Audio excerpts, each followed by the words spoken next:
राम राम जी सबको। आपका दिन मंगलमय हो। मैं ईश्वर से कामना करती हूँ आप हमेशा खुश और स्वस्थ रहें। आज हम बात करेंगे एक चर्चा, एक कहें तो विचार, और जो चीज़ है, मसला जो है वो ये है कि आजकल लोगों का आयुर्वेद पे से देखिए, किसी को तो बहुत विश्वास है जो ठीक हो जाते हैं, लेकिन किन्हीं किन्हीं का विश्वास डगमगा जाता है, या कहें तो विश्वास नहीं है, उड़ जाता है। उसका कारण क्या है? तो आयुर्वेद पे जो लोग विश्वास नहीं कर पाते या जिनका विश्वास उड़ जाता है, उनके पीछे मोटे दो कारण हैं।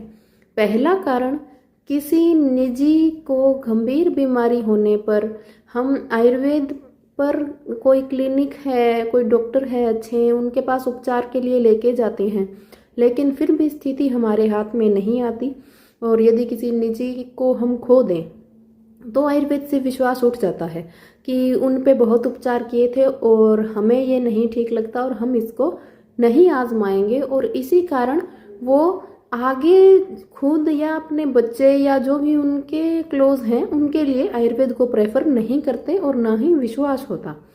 और ये होता भी है, सभी इस चीज़ को समझ सकेंगे कि यदि कोई किसी निजी को हाथ पहुँचे या खो दें तो उस ट्रीटमेंट पे विश्वास रहना नहीं है। जैसे कि अब पीछे हम कोरोना की बात करें, जैसे कोरोना काल में क्या हुआ था, कुछ एक पेशेंट्स एलोपैथिक इलाज चलते चलते ही नहीं रहे, तो ये हुआ था कि बहुत ज़्यादा पेशेंट्स होने की वजह से उन पे गौर नहीं हुई, या ये भी था कि यदि हम शायद आयुर्वेदिक काढ़े घर पे देते तो ठीक हो जाते, और उनसे नहीं ठीक हुआ, तो वो उस चीज़ से हट के आयुर्वेद के अंदर आए हैं, और जिनका आयुर्वेद में नुकसान हो गया वो उसको नहीं अपना चाहते। तो उसमें दूसरी कंडीशन थी, एक कारण तो था अपने किसी निजी को आयुर्वेद में ले जाने के बाद ठीक न होने पर, खो देने पर हम आयुर्वेद पे विश्वास नहीं कर सकते। दूसरा, कोई दवाएं बिना ज्ञान के लेना। बिना ज्ञान के लेने का मतलब क्या है कि कुछ एक तो स्थितियां होती है कि हमें किसी ने बता दिया, हमने वो आजमाया, उसके बाद भी हमें उसमें लाभ नहीं मिला। दूसरी चीज़, यदि किसी का हम अपना इलाज करा रहे हैं किसी वैद्य से, मैं किसी को ना तो मरीज को गलत बोल रही हूँ ना वैद्य को, आप हालात समझने की कोशिश करें कि हम दवा किसी से शुरू कर रहे हैं, किसी आयुर्वेद वैद्य से, हमने उनको पहले तो देखिए, उनकी प्राथमिकता होनी चाहिए हमारे शरीर के बारे में हर कुछ जानना बहुत ज़रूरी है। कोई भी आयुर्वेदिक ट्रीटमेंट जब शुरू किया जाता है तो बचपन से लेकर जब वो रोग हुए हैं, असल में आपको एक राज की बात बताऊं तो रोगों की शुरुआत जो है ना वो बचपन से ही होती है। तो ये चीज़ जानना बहुत ज़रूरी है कि ये बच्चा जन्म के बाद कितना बीमार रहा है, इसके क्या क्या ट्रीटमेंट चले हैं, किस वजह से ये रोग हुआ है। तो ऊपर से आप कोई भी ट्रीटमेंट करें तो वो जब तक काम नहीं करेगा जब तक जड़ मालूम नहीं है।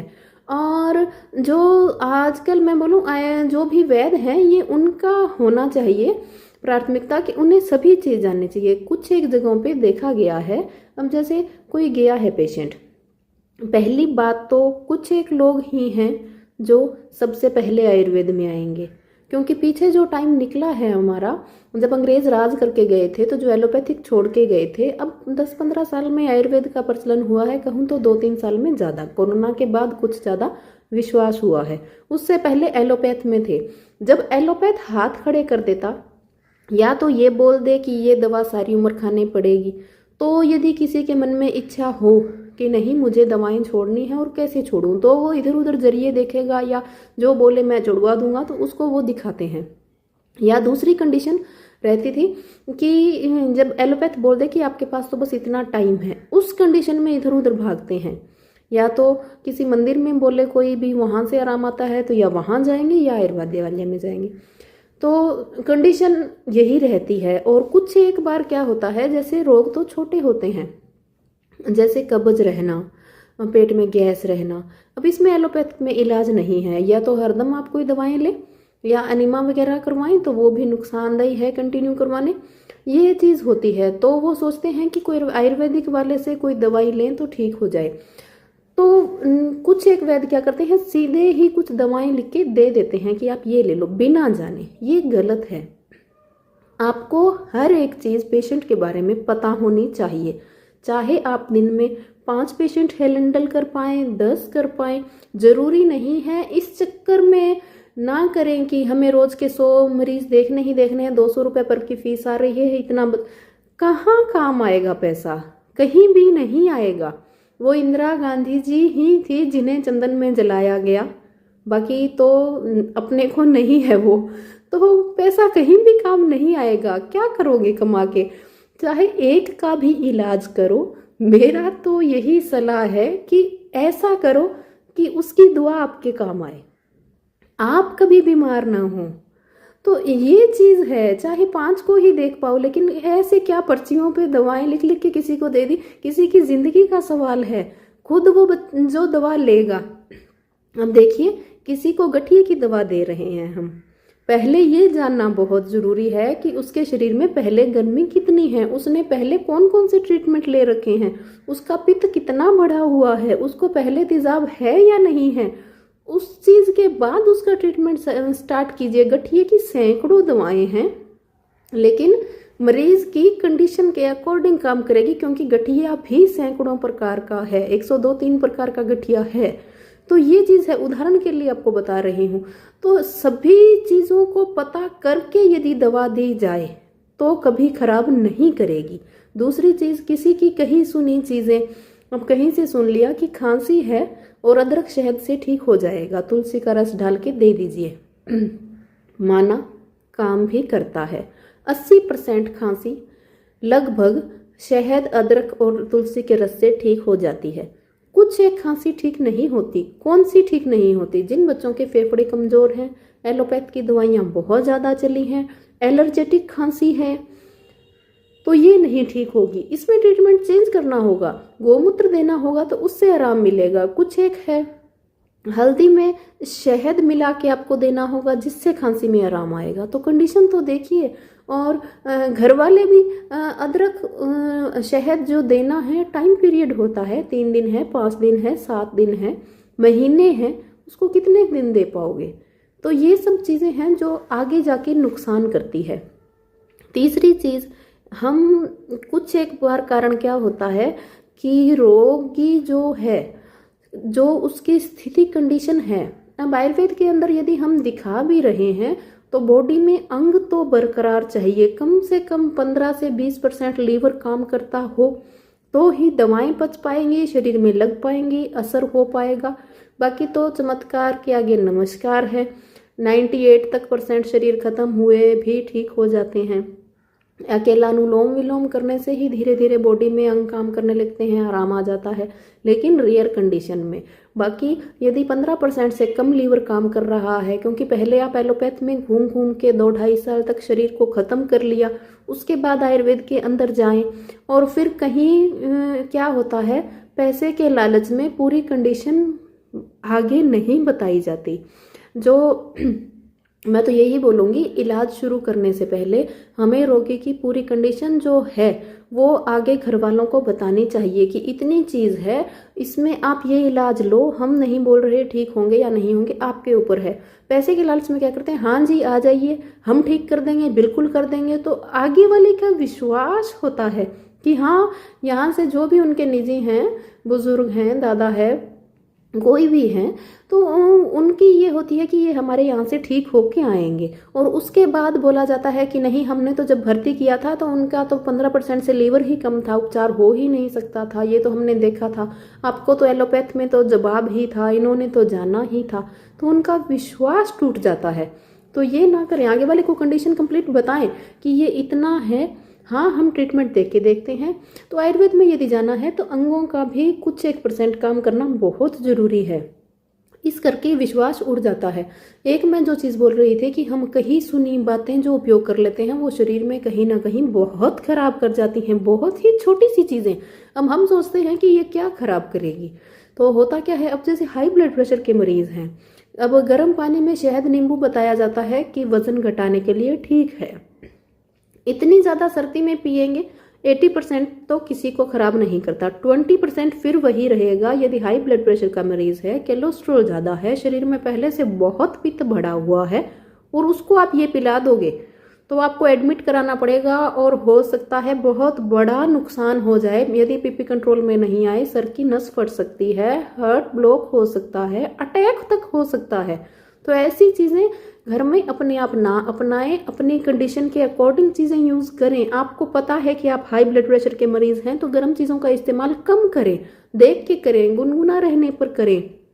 तो ये चीज़ें हैं जो हाई ब्लड प्रेशर के मरीज है गरम गरम चाय पी रहे हैं, बहुत नुकसान कर रही है। सुधर जाओ, शरीर खत्म हो जाएगा, कुछ ही नहीं पड़ा है इन चीज़ों के अंदर। गर्म दूध तो किसी को भी नहीं पीना चाहिए।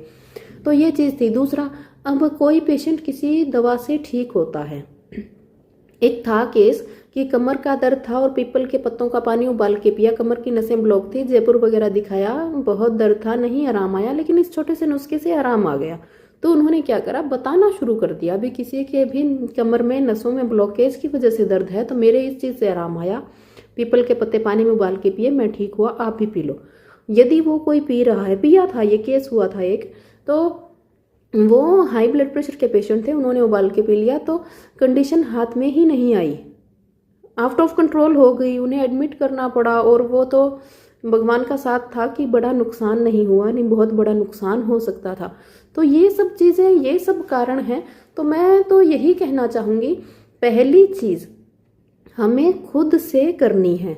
अब ज़्यादातर लोग क्या करते हैं, 80% लोग अपनी रिपोर्ट करवाई, डॉक्टर को दिखाई, ला के अंदर रखी, उसने दवाएं दी, वो ली, काम खत्म। नहीं, आप कोई अनपढ़ नहीं हो आज के टाइम में।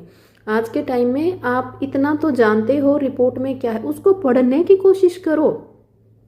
वो कोई जहर नहीं है, वो कोई ऐसी चीज़ नहीं है जो हमें खा जाएगी। मैं ये नहीं कह रही कि हर कोई इंसान डॉक्टर है या हर कोई उसको पढ़ पाएगा, लेकिन इतना ज़रूर समझ पाएगा कि कंडीशन क्या है। शायद आप कंप्लीट रिपोर्ट ना समझ पाओ, लेकिन कुछ एक तो समझ आएगा, उसमें आप देखिए। सबसे पहले चीज़ जो है, आज के टाइम में ब्लड की जांच होती है, हर किसी की होती है, जिसके अंदर शुगर है, हीमोग्लोबिन कितना है, कोलेस्ट्रॉल कितना है, ये सब चीज़ें आप देखें, आपको पता चलेगा। खून गाढ़ा है तो आपको क्या चीज़ें कम करनी है। लगभग मैंने देखा है 80% लोग रिपोर्ट्स करवाई, अंदर रखी, दवाएं जो ली वो खाई नहीं। आप देखिए क्या रोग है, आप पढ़िए, बच्चों से पढ़वाइए, फ़ोन में सर्च कीजिए, 2-4 डॉक्टरों से सलाह मशवरा कीजिए, तो आपको चीज़ समझ में आएगी आपके शरीर में क्या है। दूसरी बात जो मैं देसी भाषा में बोलूँ, हमारे दिमाग को तो पता होता है, यदि हम दिमाग को टाइम दे तो। आप खुद बैठ के सोचे भी अंदर हमारे किस चीज़ की खराबी है, आपको पता चलेगा। ऐसे थोड़ी ना नहीं चलेगा, तेजाब ज़्यादा बन रहा है, पहले से ही पता है, पित्त बढ़ा हुआ है, बार बार जुकाम हो रहा है, सर्दी ज़्यादा लग रही, कफ है, खांसी में कफ आ रहा है, बंद नहीं हो रहा, तो कफ बढ़ा हुआ है। हड्डियों में दर्द है, गैस बन रही है, बार बार जो वायु की वजह से शरीर में दर्द होते हैं, तो वायु बढ़ी हुई है। इन चीज़ों को समझ के जो भी आप दवाएं चाहे घर से लें चाहे एलोपैथिक लें, तो उसमें आप आजमाएं इन चीज़ों को। ये सब चीज़ें हैं छोटी छोटी, जिनसे हम उपचार घर में कर सकते हैं, आसानी से कर सकते हैं और नुकसान होने से बच सकते हैं। यदि आज कोई ध्यान दे मुझ पर, तो मैं आपको आज एक बात बोलूँगी कि पिछले 2-3 दिनों से आप यदि गौर से मुझे सुन रहे हैं, तो मेरे गले में इन्फेक्शन है, गला जाम है, अंदर से खांसी हो रही है सूखी। तो ये 2-3 दिन से कंडीशन थी। जब यदि मैं मेरा नहीं बोल रही, आप खुद भी ये चीज़ें चेक कर सकते हैं जैसे मैं करती हूँ। तो देखा तो जैसे जुखाम, कुछ मैंने ठंडा या ठंड लगने के कोई आसार नहीं थे, उसके बाद भी अंदर कफ जमा है, जिसकी वजह से गला ज़्यादा दर्द नहीं किया, जोर से जुखाम नहीं बना, 2-3 दिन से चिपका हुआ। उसके बाद मेथी के गरारा किया, लहसुन के किए, हल्दी के किए, उससे कुछ एक हद तक तो आराम आया, लेकिन 100% नहीं। उसके बाद भी सूखी खांसी लगातार बनी हुई है, कफ भी आ रहा है। तो ना तो ये जुखाम पूरा बना और गले में इन्फेक्शन है, और जो शरीर के अंदर है वो कफ बाहर निकलने की कोशिश कर रहा है, क्योंकि पीछे 1.5 महीने से जो सर्दी चल रही थी, 12 महीने का कफ जमा हुआ है। मुझे 2-3 बार हल्की शिकायत हुई गले में दर्द की, तो सर्वांगासन किया, उससे ठीक हो गया। फिर थोड़े मेथी के गरारे कर लिए तो गले में भी कोई दिक्कत नहीं रही। लेकिन जो 12 महीने का जमा हुआ कफ है वो बाहर तो आएगा, कितने दिन दबाया जाएगा। अब क्या है, बहुत ध्यान रखने के बाद भी, गर्म पानी पीने के बाद भी अब गला जाम और कफ की शिकायत बनी। तो उपचार के लिए दवाएं बहुत हैं, लेकिन यदि हम स्वस्थ हैं और कर सकें तो उपवास से खुद को ठीक कर सकते हैं। मैंने कल सुबह का खाना खाया हुआ है, उसके बाद शाम का खाना नहीं खाया, खाना पानी सब कुछ बंद किया। कैसे किया, हल्के सी सूखी हल्दी गर्म पानी के साथ पहले तो ले ली, उसके बाद हल्दी वाला दूध पी लिया थोड़ी देर बाद, उसके बाद कुछ नहीं खाया। तो जो कल 3 बजे शाम को मेरी कंडीशन थी उससे अब बहुत बेहतर है। और ये मैं कंटिन्यू रखूँगी, जैसे कल जो वीडियो बनाऊँगी उसमें आप देखना कि क्या कंडीशन होगी गले की। कल शाम का खाया हुआ नहीं है, आज सुबह नहीं, आज शाम को नहीं। जब बिल्कुल शरीर ऐसे हो जाए कि खांसी भी नहीं है, कफ भी नहीं है, गला भी सही है, अकेले उपवास से गले में दर्द है, तुरंत खाना बंद कर दें, पीना सब कुछ छोड़ दीजिए आप। क्या होगा, 8 घंटे बाद एक बार के लिए तो बहुत मुश्किल होगा, उसके बाद कुछ पता ही नहीं चलेगा। बहुत ज़्यादा स्थिति खराब लग रही है, थोड़ा सा गर्म पानी पी लिया। लेकिन कौन, जिसको सिर्फ गले में इन्फेक्शन हुआ है और कोई गंभीर बीमारी नहीं है, अपने शरीर के साथ छेड़खानी नहीं करनी। गंभीर रोग है तो किसी के सानिध्य में ही ऐसे काम करें। अब तो ये कंडीशन कल तक ठीक हो जाएगी, कफ भी बिल्कुल निकलेगा, चाहे वॉमिट में निकले, लूज मोशन में निकले, लेकिन बॉडी पूरी क्लीन हो जाएगी इससे। तो ये बहुत छोटी चीज़ें हैं जिसे हम खुद ठीक कर सकते हैं। खाने पीने में भी हम बहुत सी चीज़ें ले सकते हैं, लेकिन अब मैं और कोई रोग नहीं है, गंभीर बीमारी नहीं है, केवल गले में कफ और दर्द इन्फेक्शन है। तो ये मैंने पहले आजमाया हुआ है। गले में दर्द होते ही तुरंत 2 दिन खाना बंद कर दें, पीना बंद कर दें, जुकाम, गला, कफ ऐसे खत्म होगा और खांसी नहीं बनती। ये मेरा प्रैक्टिकल एक्सपीरियंस है। गले में दर्द है, आप लहसुन के गरारे, मेथी के गरारे करके हल्दी का दूध पी के खाना पीना बंद कर दें, तो उसके बाद आपके लगभग 36, किसी का तो 36 घंटे में, किसी को 48 घंटे लगते हैं, बॉडी क्लीन हो जाएगी, जुकाम नहीं रहेगा, खांसी नहीं रहेगा। इससे जल्दी जुकाम खांसी मैंने ठीक होते नहीं देखा। बाकी जुकाम यदि हो गया है तो हल्दी वाला केला दूध ही काफ़ी है, उबाल के पीजिए, रात को अच्छी नींद आएगी, नाक बंद नहीं होगा। यदि हो रहा है तो घी में लौंग डाल के लगा लिया। तो ये आपको बताना चाह रही थी, कुछ एक चीज़ें हैं जो हम खुद से ठीक कर सकते हैं और हकीकत है। और आयुर्वेद से विश्वास ना उठाएं, आजमाएं, लेकिन संयोग से देखें कि आपकी स्थिति क्या है, आगे वाला क्या दे रहा है, रिपोर्ट्स की जांच देखें क्या कह रही हैं। सभी चीज़ों को जांच पड़ताल करके, आंख बंद करके कोई काम ना करें, केवल सुन के कोई काम ना करें, सभी चीज़ों को ध्यान में रख कर करें। तो आप स्वस्थ भी रहेंगे, निरोग भी रहेंगे, अपने परिवार को भी रख सकेंगे। उम्मीद करती हूँ आपको मेरी जानकारी पसंद आई होगी। शेयर और सब्सक्राइब करना बिल्कुल ना भूलें।